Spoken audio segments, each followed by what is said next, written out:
just to give you a quick summary so you have an idea of where we're going with this, there's 3 primary steps. The first is you take a loan, you divide it into 2, the first one being paid off over 4 years.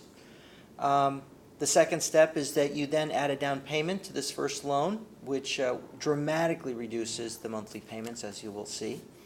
The third step is that the second loan is held during this 4-year period by the bank or the developer or even the homeowner, and they write off the interest each year. So the simple interest comes out to about 20% of the loan, but the compound interest comes out to 40% of the loan, and you'll see what I'm talking about once I show you the numbers.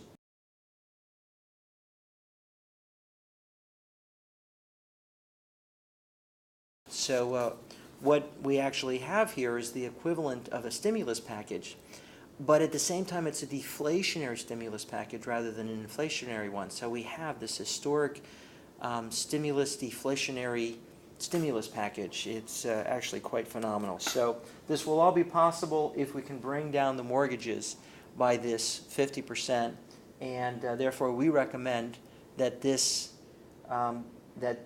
system be applied to all home mortgages, if possible.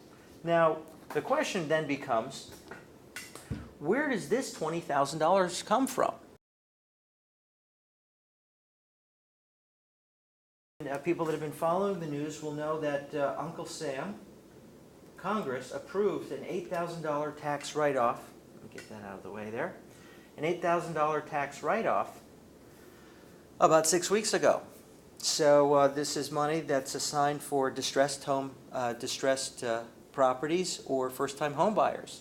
So we say, well, let's take that $8,000. It's already approved. We don't need any new government legislation for it. It's already on the table there for us to use.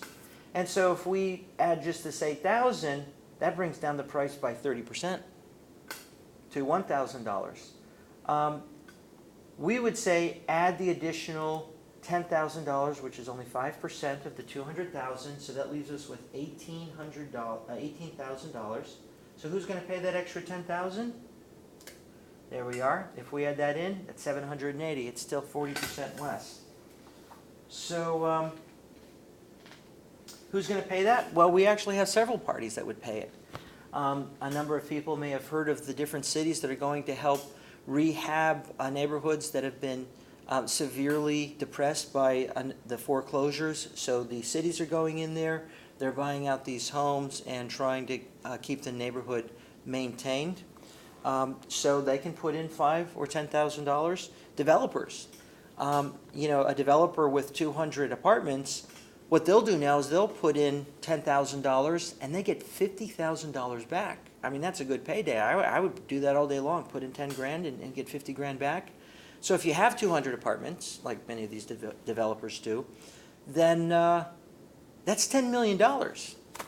And then at the end of 4 years after that $50,000 loan has been paid off, the homeowner can either walk away or they can sign on again for the remainder of the mortgage. It works a lot like that auto lease system where you pay for a few years and then you have the option of right of first refusal, they call it, or you can walk away.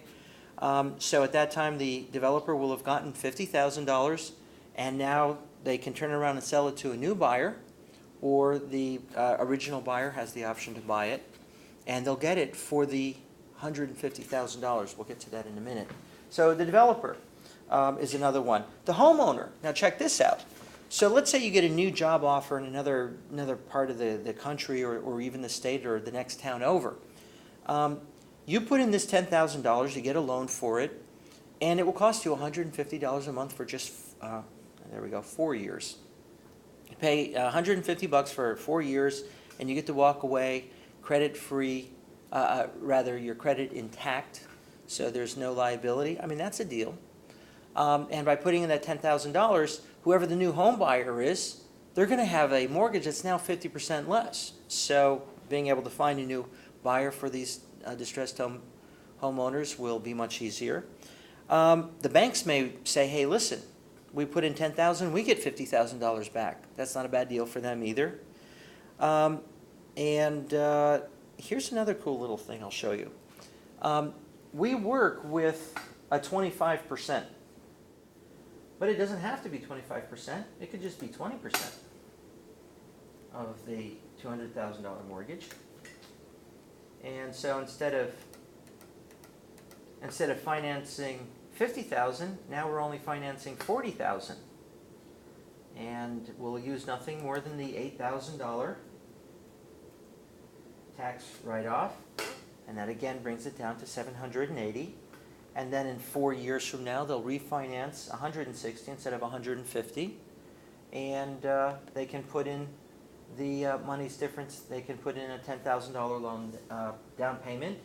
And last but not least, we're hopefully going to have new buyers here, so the new buyer can put in that $10,000.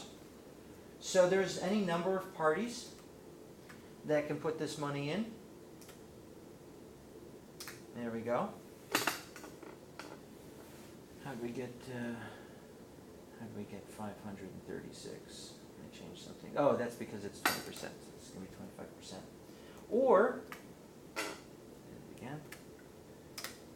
Or, let me get this out of the way.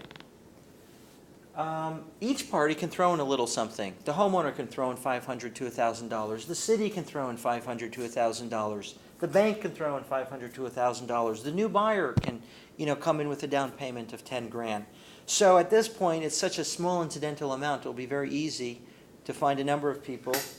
A lot of people have incentives to do it. So this covers the first mortgage. You pay it off over 4 years. It's 50% less. It'll be less to buy than to rent. In other words, we'll be able to afford any marketplace. And then that brings us to the second loan. And that loan will be sitting there at $150,000. And the interest from this comes to about $40,000 or $10,000 a year.